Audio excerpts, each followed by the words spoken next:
Hello everyone, welcome back to my channel. So నిన్నటి క్లాసెస్లో మనము ఆర్టీ యాక్ట్ గురించి అయితే నేర్చుకున్నాం కదా అండి.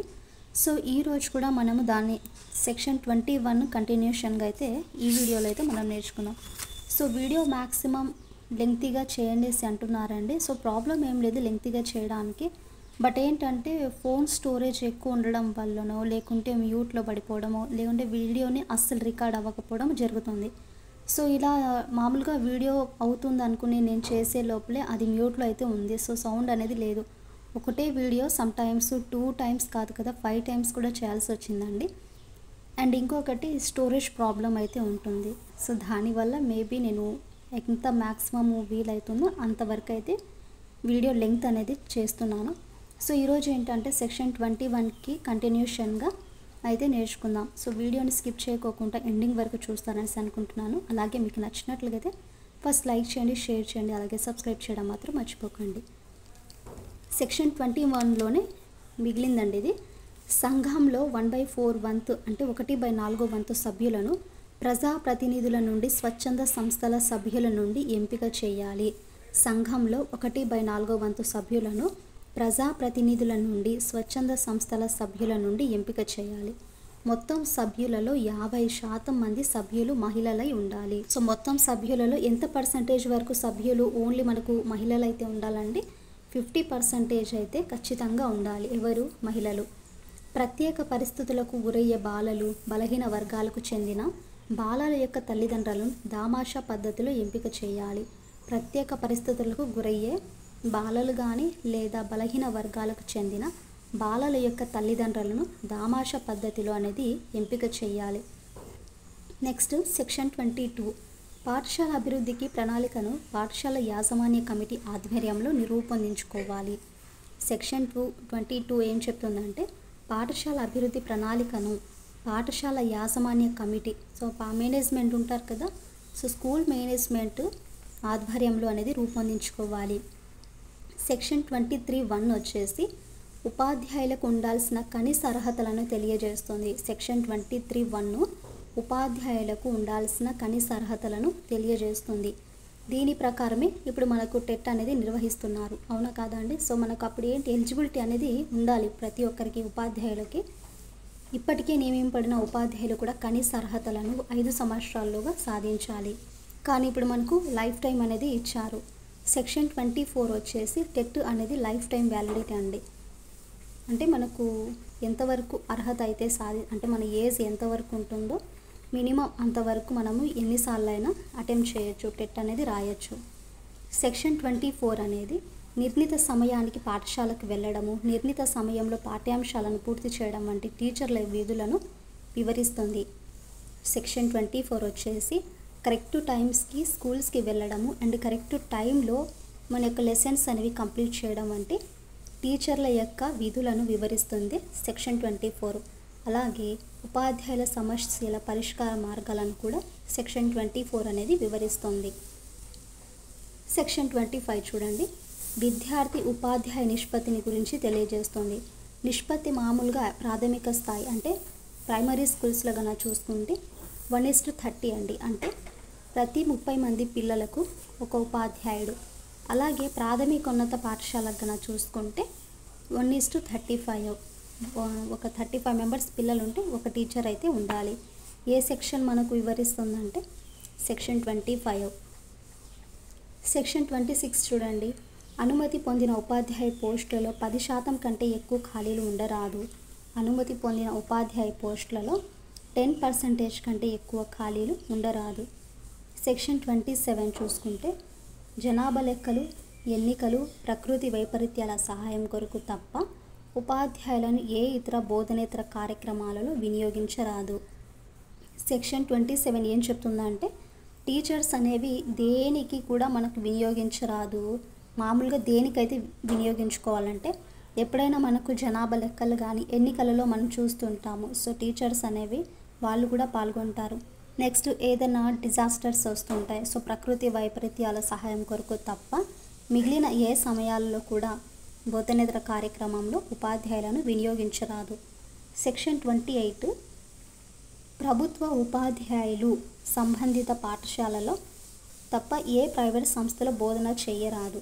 సెక్షన్ 28 ఏం చెప్తుందంటే గవర్నమెంట్ టీచర్స్ ఎవరైనా సరే వారి యొక్క పాఠశాలలో తప్ప నెక్స్ట్ ఏ ప్రైవేట్ సంస్థల్లో కూడా బోధన అనేది చేయకూడదు. నెక్స్ట్ 5వ అధ్యాయం చూడండి. పాఠ్య ప్రణాళిక పాఠ్యాంశము. సెక్షన్ 29 విద్యా పాఠ్య ప్రణాళికను కేంద్ర ప్రభుత్వం నిర్ణయించిన అధికారిక సంస్థ రూపొందిస్తుంది. సెక్షన్ 29 వచ్చేసి విద్యా పాఠ్య ప్రణాళికను కేంద్ర ప్రభుత్వం నిర్ణయించిన అధికారిక సంస్థ అనేది రూపొందిస్తుంది. రాజ్యాంగ విలువలను విద్యార్థి సమగ్ర అభివృద్ధికి దృష్టిలో ఉంచుకొని పాఠ్య ప్రణాళికలను రూపొందించాలి. రాజ్యాంగ విలువలను విద్యార్థి సమగ్ర అభివృద్ధిని దృష్టిలో ఉంచుకొని పాఠ్య ప్రణాళికలను రూపొందించాలి. సమగ్ర నిరంతర మూల్యాంకన విధానాన్ని పాటించాలి. ఇది మనకు సెక్షన్ 29. సెక్షన్ 30 వచ్చేసి 1 నుంచి 8 తరగతుల వరకు విద్యార్థిని ఎటువంటి బోర్డు పరీక్షలకు గురి చేయరాదు. సో 1st క్లాస్ నుండి 8th క్లాస్లో పిల్లలు ఎవరైతే ఉంటారో సో వాళ్ళకి ఎటువంటి బోర్డు పరీక్షలు అనేవి గురి చేయరాదు. ఎలిమెంటరీ విద్య పూర్తయిన తర్వాత స్పష్టమైన ఒక ధృవపత్రం అనేది ఇవ్వబడుతుంది. ఇది మనకు 5వ అధ్యాయంలోని సెక్షన్ 29, 30. నెక్స్ట్ బాలల హక్కుల సంరక్షణ. సెక్షన్ 31 వచ్చేసి దీని ప్రకారము బాలల హక్కుల సంరక్షణ కమిషన్లు బాలల హక్కుల అమలుపై పర్యవేక్షణ చేస్తాయి. సెక్షన్ 32 వచ్చేసి బాలల హక్కుల అమలుపై సంబంధిత ప్రభుత్వము స్థానిక ప్రభుత్వాలపై వచ్చిన ఫిర్యాదులను బాలల హక్కుల సంరక్షణ కమిషన్లు అనేవి పరిష్కరిస్తాయి. సెక్షన్ 33 చూడండి. బాలల హక్కుల సంరక్షణ కొరకు చట్టంలోని అంశాలను అమలు చేయడం కొరకు సూచనలు ఇవ్వడానికి కేంద్ర ప్రభుత్వము గరిష్టంగా 15 మంది సభ్యులతో జాతీయ సలహా సంఘము ఏర్పాటు చేయవచ్చు. చూడండి. సెక్షన్ 33 వచ్చేసి బాలల హక్కుల సంరక్షణ కొరకు చట్టంలోని అంశాలు అమలు చేయడం కొరకు సూచనలు ఇవ్వడానికి కేంద్ర ప్రభుత్వము గరిష్టంగా 15 మంది సభ్యులతో జాతీయ సలహా సంఘం అనేది ఏర్పాటు చేయవచ్చు. ఏ సెక్షన్ ప్రకారం అంటే 33. 34 చూసుకుంటే రాష్ట్ర ప్రభుత్వము రాష్ట్ర స్థాయిలో గరిష్టంగా 15 మెంబర్స్ సభ్యులు ఉంటారు కదా. సో రాష్ట్ర సలహా సంఘం అనేది ఏర్పాటు చేయవచ్చు. ఇక్కడ చూసుకుంటే మనకు కేంద్ర ప్రభుత్వం గరిష్టంగా 15 మంది సభ్యులతో జాతీయ సలహా సంఘం అనేది ఏర్పాటు చేస్తారు. కానీ ఇక్కడ రాష్ట్ర ప్రభుత్వము రాష్ట్ర స్థాయిలో గరిష్టంగా 15 మంది సభ్యులతో రాష్ట్ర సలహా సంఘం అనేది ఏర్పాటు చేయవచ్చు. సెక్షన్ 34. నెక్స్ట్ వన్ చూడండి. ఇతరులు అంటే అధ్యాయం 7. సెక్షన్ 35 చట్టం అమలు కొరకు ఆదేశాలను జారీ చేయవచ్చు. మనకు ఆర్టీ చట్టం అనేది అమలు కొరకు ఆదేశాలను జారీ చేయవచ్చు. కేంద్ర ప్రభుత్వము రాష్ట్ర ప్రభుత్వం మరియు స్థానిక ప్రభుత్వాలకు రాష్ట్ర ప్రభుత్వము ఎస్ఎంసీలకు ఆదేశాలను జారీ చేయవచ్చు. కేంద్ర ప్రభుత్వము రాష్ట్ర ప్రభుత్వానికి మరియు స్థానిక ప్రభుత్వాలకు రాష్ట్ర ప్రభుత్వము ఎస్ఎంసీలకు ఆదేశాలను జారీ చేయవచ్చు. ఏది సెక్షన్ 35. సెక్షన్ 36 వచ్చేసి దీని ప్రకారము సంబంధిత ప్రభుత్వం నిర్ణయించిన అధికారి యొక్క ముందస్తు అనుమతితోనే ఈ చట్టం అమల్లోకి ఉన్న అధికారులపై విచారణ అనేది చేపట్టాలి. 37 విచారణ అనంతరము సంబంధిత అధికారులపై చర్యలు తీసుకోవచ్చు. కానీ సంబంధిత అధికారులు చట్టం అమలును పటిష్టపరిచే సదుద్దేశంతో నిబంధనలను అతిక్రమించినపై వారిపై ఎటువంటి చర్యలు అనేది తీసుకోరాదు. సో విచారణ అయిపోయిన తర్వాత సంబంధిత అధికారులపై చర్యలు అనేది తీసుకోవచ్చు. బట్ సంబంధిత అధికారులు చట్టం అమలును పటిష్టపరిచే ఉద్దేశంతో అయితే ఆ నిబంధనలతో అతిక్రమించినచో వారిపై ఎటువంటి చర్యలు అనేది తీసుకోకూడదు. And last one section 38. కేంద్ర స్థాయిలో కేంద్ర ప్రభుత్వము రాష్ట్ర స్థాయిలో రాష్ట్ర ప్రభుత్వము పార్లమెంటు శాసనసభల అనుమతితో నియమ నిబంధనలు అనేది మార్చవచ్చు. సెక్షన్ 38 అనేది కేంద్ర స్థాయిలో కేంద్ర ప్రభుత్వం రాష్ట్ర స్థాయిలో రాష్ట్ర ప్రభుత్వము పార్లమెంటు శాసనసభల అనుమతితో నియమ నిబంధనలని మార్చవచ్చు. నెక్స్ట్ షెడ్యూల్ గురించి అయితే చూద్దాం ఒకసారి. ఒక్కోసారి మనకి ఇక్కడ కూడా బిట్స్ అనేవి ఇస్తారండి. టీచర్లు విద్యార్థి యొక్క నిష్పత్తి ఎలా ఉండాలంటే ప్రాథమిక పాఠశాలలో మ్యాక్సిమం సగటున 1:30 నిష్పత్తిలో ఉపాధ్యాయులు విద్యార్థులు అనేది ఉండాలి. ప్రతి 30 మంది విద్యార్థులకి ఒక టీచర్ అయితే ఉండాలి. అండ్ ప్రాథమిక స్థాయిలో విద్యార్థులు ఇక్కడ ఉపాధ్యాయులు ఇక్కడ గమనించినట్లుగా అయితే విద్యార్థులు ఒక 60 మెంబర్స్ ఉన్నారనుకోండి 2 మెంబర్స్ టీచర్స్ కావాలి. 61 నుండి 90 మెంబర్స్ కన్నా ఉంటే మాత్రం 3 మెంబర్స్, 91 నుంచి 120 వరకు అయితే 4 మెంబర్స్, ఇంకా 121 నుండి 200 అబోవ్ ఉంటే మాత్రం 5+1 అంటే 6 మెంబర్స్. ఇలా మనము ఇది కూడా ఒకసారి చూడండి. ప్రాథమిక స్థాయిలో 150 మెంబర్స్ ఎవరైతే స్టూడెంట్స్ దాటిన ప్రతి పాఠశాలలో 5 ఉపాధ్యాయులతో పాటు ఒక రెగ్యులర్ హెచ్ఎం అనేది ఉండాలండి. రెగ్యులర్ హెచ్ఎం ఉండాలి. అండ్ 200 మెంబర్స్ దాటితే మాత్రం ప్రాథమిక పాఠశాలలో ఉపాధ్యాయ విద్యార్థి నిష్పత్తి 1:40 అంటే 40 మంది విద్యార్థులకి ఒక ఉపాధ్యాయుడు, అంతకంటే మించరాదు. ఇక్కడ మనకు ప్రాథమిక పాఠశాల గురించి. ఇక్కడ చూసుకుంటే 6th నుండి 8th క్లాస్లో ఉపాధ్యాయ విద్యార్థి నిష్పత్తి ఎంత ఉండాలి అంటే ప్రతి 35 మెంబర్స్కి ఒక టీచర్ అయితే ఉండాలి.